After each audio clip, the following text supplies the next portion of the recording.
Les Houthis ne l'ont jamais vu venir. Un moment, leur direction était comme d'habitude au Yémen. L'instant d'après, des avions de chasse américains lancés depuis un porte-avions de la marine ont déchaîné l'enfer, frappant des cibles dans plusieurs villes, lors de ce qui est maintenant appelé la plus grande opération militaire américaine au Moyen-Orient.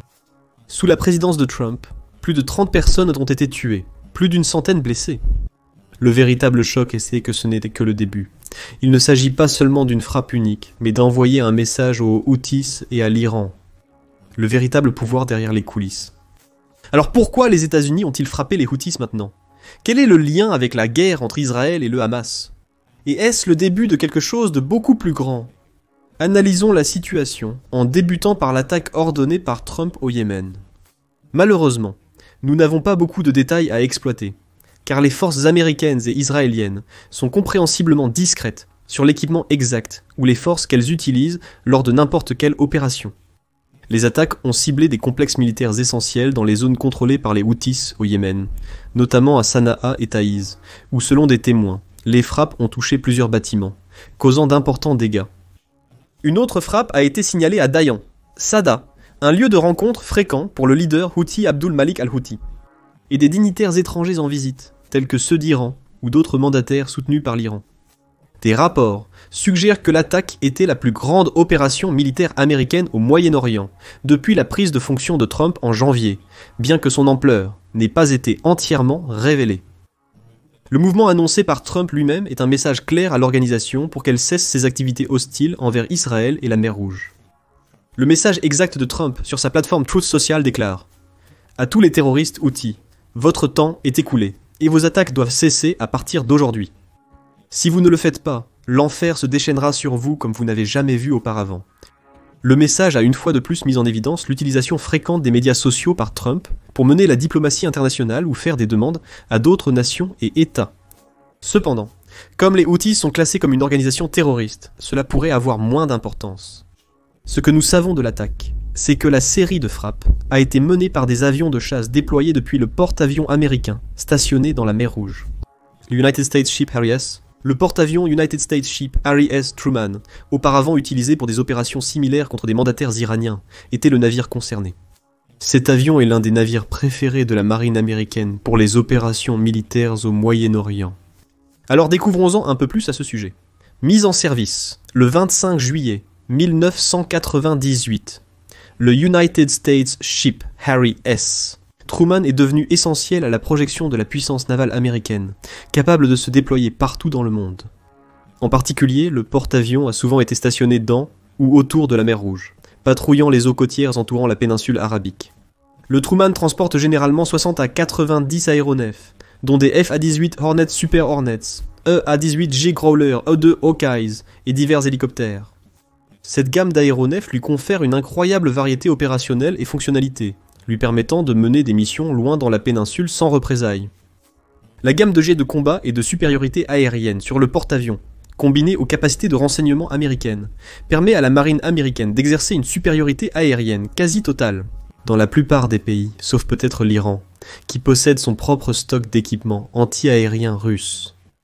Depuis sa mise en service, le United States Ship Harry Truman a activement participé à plusieurs opérations de combat majeures et missions stratégiques. Son premier déploiement notable fut en novembre 2000, dans le cadre des opérations maritimes de la marine américaine en mer Méditerranée et dans le golfe Persique. Après les attaques du 11 septembre 2001, le United States Ship Truman a participé à l'opération Enduring Freedom.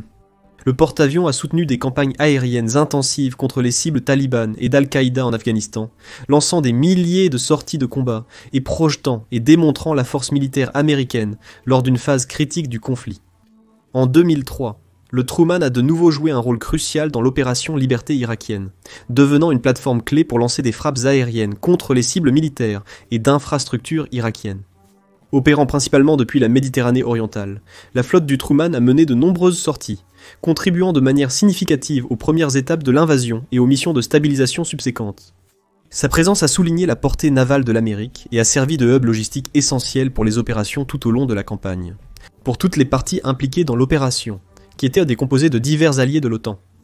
Au cours de la décennie suivante, le Truman a poursuivi son soutien essentiel lors de nombreux déploiements au Moyen-Orient. Il a été activement impliqué dans des opérations de combat soutenues contre l'État islamique en Irak et en Syrie, dans le cadre de l'opération Inherent Resolve, à partir de fin 2015.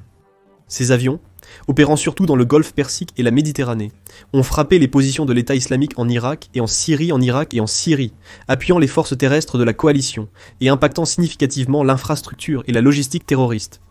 Dans les années plus récentes, le United States Ship Harry S. Truman est devenu de plus en plus important en raison des tensions géopolitiques accrues, en particulier impliquant la Russie et l'Iran. En 2022, le Truman était au cœur des opérations maritimes de l'OTAN en réponse à l'invasion russe de l'Ukraine, assurant les alliés européens et montrant la puissance aérienne de l'OTAN dans les eaux est-européennes.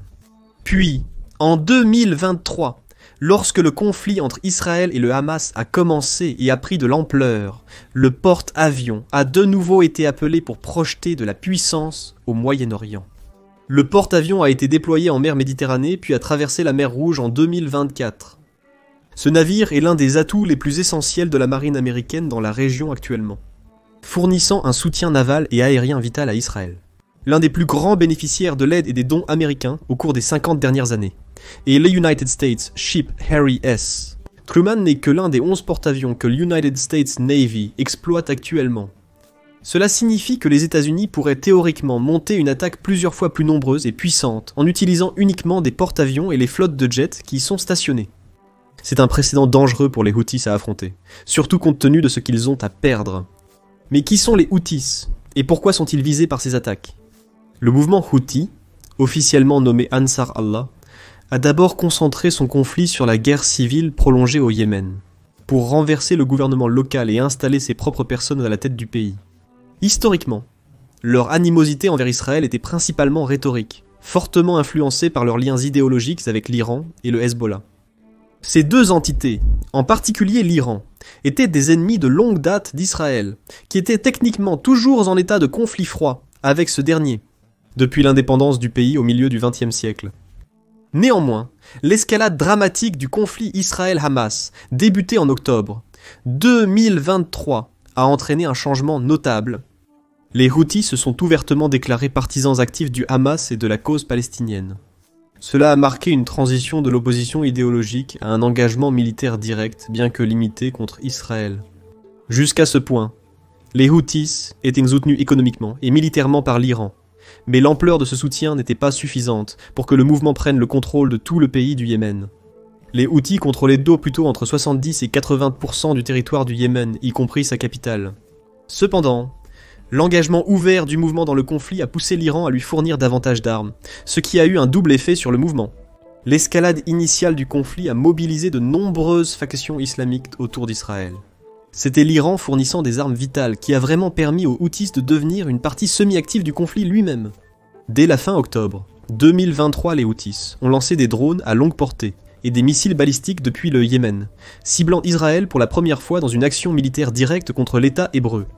Ces frappes étaient également surtout symboliques, plutôt qu'efficaces tactiquement, car la plupart ont été interceptées par les systèmes multicouches de défense aérienne d'Israël, dont le dôme de fer, la fronde de David et le système Arrow à plus longue portée. Dans au moins un cas, le système de défense aérienne déployé par les États-Unis a également aidé à intercepter un missile balistique. Cependant, l'attaque des Houthis au cœur d'Israël a révélé une amélioration significative de leurs capacités, sous-estimées auparavant par les services de renseignement israéliens. Bien qu'elles aient causé un dommage direct minimal au départ, ces frappes ont considérablement rehaussé le profil des Houthis dans le conflit régional, confirmant leur alignement avec l'axe de résistance plus large soutenu par l'Iran. Après un succès limité en Israël, les attaques des Houthis étant inefficaces, ils se sont tournés vers la guerre maritime, élargissant considérablement la portée de leur campagne. Ils ont ciblé des navires commerciaux traversant la mer Rouge et le détroit de Bab el-Mandeb, des routes commerciales maritimes internationales cruciales. À l'origine, les Houthis visaient à perturber les intérêts maritimes israéliens, mais ils ont aussi ciblé des navires, ayant peu ou pas de lien clair avec Israël. Parfois, les navires appartenaient à des entreprises privées américaines et européennes. Ces attaques maritimes ont suscité une attention internationale généralisée, la communauté mondiale qualifiant leurs actions d'actes de piraterie et de terrorisme. L'escalade des attaques maritimes a également provoqué une réponse de l'armée des États-Unis. Au début de 2024, les États-Unis ont lancé l'opération Prosperity Guardian, une opération navale et aérienne visant à protéger les voies de navigation internationales et à limiter les capacités des Houthis. Les navires de guerre américains patrouillent activement en mer Rouge et dans le golfe d'Aden, en réponse aux menaces contre les navires commerciaux. Cela a conduit à plusieurs engagements militaires, avec les forces navales américaines interceptant et détruisant plusieurs drones et plateformes de missiles Houthis. En même temps, les frappes aériennes américaines ont visé les installations d'assemblage de drones, les installations radars et les centres logistiques militaires dans les zones du Yémen contrôlées par les Houthis, intensifiant les tensions et ajoutant une nouvelle dimension au conflit. Une escalade cruciale a eu lieu le 19 juillet 2024, lorsqu'une frappe de drone Houthi a frappé un immeuble d'appartement près d'un bureau diplomatique américain à Tel Aviv, tuant un civil et en blessant 10 autres. Cela a marqué la première frappe directe réussie des Houthis sur un centre urbain en Israël, augmentant les enjeux diplomatiques du conflit. Israël a promptement répliqué le lendemain, avec des frappes aériennes intensives sur les installations militaires Houthis autour de la ville portuaire yéménite de Hodeïda. Cette opération israélienne était leur première intervention militaire directe au Yémen, montrant que le conflit s'était étendu au-delà d'Israël et de la Palestine. De la fin 2024 jusqu'au début 2025, malgré l'intensification des opérations militaires américaines visant à neutraliser leur capacité de menace maritime, les Houthis ont continué à cibler agressivement les voies de navigation de la mer Rouge. Malgré la pression militaire américaine accrue, les Houthis maintiennent leur position publique de solidarité avec les mouvements de résistance palestiniens, restant engagés envers leurs objectifs déclarés. Ainsi, l'administration Trump a encore repoussé les limites pour étendre la portée de ses opérations militaires au Yémen. L'attaque signalée depuis le porte-avions sera probablement la première parmi tant d'autres. Les Houthis et les factions qui les soutiennent doivent-ils continuer leurs attaques sur le sol israélien et la piraterie en mer? Cependant, les Houthis ne sont pas la cible principale dans tout cela. Cet honneur, si nous pouvons l'appeler ainsi, revient à l'Iran. Les relations irano-israéliennes ont été caractérisées par une hostilité de longue date et une suspicion mutuelle, façonnée par des facteurs idéologiques, géopolitiques et stratégiques. Depuis la révolution iranienne de 1979, l'Iran considère Israël comme un État illégitime et appelle souvent à sa destruction.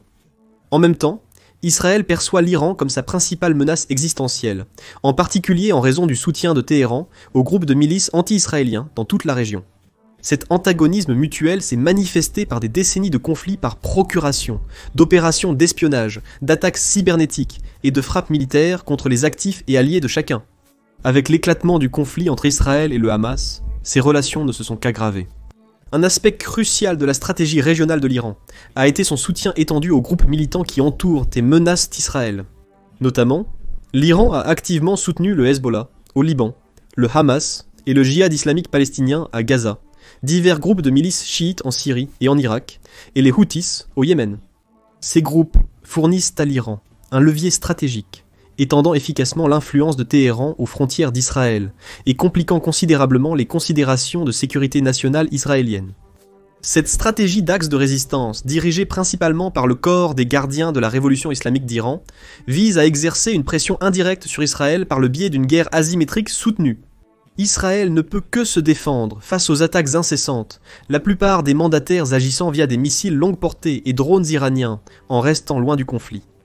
Simultanément, ces groupes constituent des rôles de leadership vitaux dans leur pays, même s'ils ressemblent plus à des associations terroristes qu'à de véritables mouvements politiques. Cela leur permet un niveau de contrôle au sein de leur territoire, qui les rend impossibles à éradiquer par des méthodes de guerre conventionnelles ou d'assistance. Les milices contrôlent souvent de vastes territoires de leur pays et d'Israël. Les attaquer directement pourrait entraîner une guerre totale, sans le soutien des alliés comme les États-Unis et le Royaume-Uni. Le récent appui de l'Iran aux Houthis reflète un changement dans les ambitions stratégiques de Téhéran. Initialement principalement concentrés sur la région du Golfe et le conflit interne au Yémen, les Houthis se sont progressivement intégrés aux objectifs géopolitiques plus larges de l'Iran, y compris l'opposition à Israël. Les attaques croissantes des Houthis sont directement corrélées à l'activité accrue du complexe militaro-industriel iranien. Les groupes de miliciens manquent de capacité pour produire la plupart de leur armement et équipement. Le conflit irano-israélien a également produit des confrontations militaires directes, principalement par des actions secrètes ou indirectes.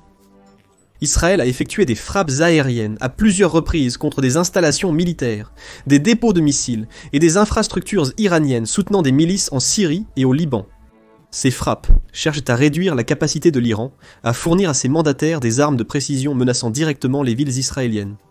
Malgré la destruction de matériel vital, comme des complexes militaires, des lignes d'approvisionnement et des systèmes de défense anti-aériens achetés à la Russie, le gouvernement iranien n'a pas réduit son soutien aux petites factions. De plus, l'Iran a ciblé les intérêts israéliens via des attaques de milices, des frappes de drones et de missiles et la cyberguerre. De nombreuses attaques à la roquette du Hezbollah et des milices pro-iraniennes en Syrie ont ciblé le nord d'Israël, entraînant des frappes de représailles israéliennes sur les installations iraniennes. Ces allers-retours ont davantage déstabilisé la région, car Israël a commencé à recevoir une presse significativement mauvaise pour continuer à attaquer ses voisins. Malgré ses affirmations de ne faire que se défendre, le programme nucléaire iranien reste l'aspect le plus préoccupant des tensions irano-israéliennes, où les États-Unis pourraient jouer un grand rôle. L'Iran affirme que son programme nucléaire est destiné uniquement à la production d'énergie pacifique et à des fins médicales. Cependant, Israël et une grande partie de la communauté internationale pensent que l'Iran cherche, ou du moins maintient, l'option de produire des armes nucléaires. Les preuves soutenant cette suspicion incluent la construction extensive et accélérée par l'Iran d'installations de raffinement de matières nucléaires avancées, notamment les usines d'enrichissement d'uranium à Natanz et Fordo, et les réacteurs à eau lourde comme Arak. Ces usines peuvent enrichir l'uranium à des niveaux appropriés pour l'énergie civile, mais aussi potentiellement pour du matériel fissile de qualité militaire. L'Iran a considérablement augmenté sa capacité d'enrichissement de l'uranium ces dernières années, utilisant des centrifugeuses avancées pour raffiner l'uranium à des niveaux de pureté plus élevés qu'auparavant. Des rapports de surveillance internationaux récents indiquent que l'Iran a enrichi de l'uranium à des niveaux approchant la pureté de qualité militaire, réduisant drastiquement le temps d'évasion théorique, la période requise pour produire assez de matière fissile pour une arme nucléaire. Israël et les États-Unis voient ce développement comme un risque existentiel inacceptable, ce qui nous ramène à la raison des attaques croissantes contre les Houthis. La menace que l'Iran fabrique des bombes nucléaires dépasse le purement théorique, car le pays a démontré qu'il dispose des ressources et du matériel pour créer réellement une bombe nucléaire. Cependant, l'Iran était techniquement interdit de mener un programme d'armes nucléaires, les pays occidentaux et orientaux imposant des restrictions sévères sur ce qu'il peut et ne peut pas faire. La pression diplomatique internationale et les sanctions économiques ont fortement limité les ambitions nucléaires de l'Iran. Les grandes puissances, menées par les États-Unis et l'Europe, ont imposé de lourdes sanctions contre l'économie iranienne, visant surtout ses exportations pétrolières, ses banques et son industrie. Ces sanctions ont causé de profondes difficultés économiques, réduit les investissements internationaux et contribué à l'agitation interne. Pendant longtemps, l'Iran n'avait pas les moyens économiques pour un programme nucléaire militaire.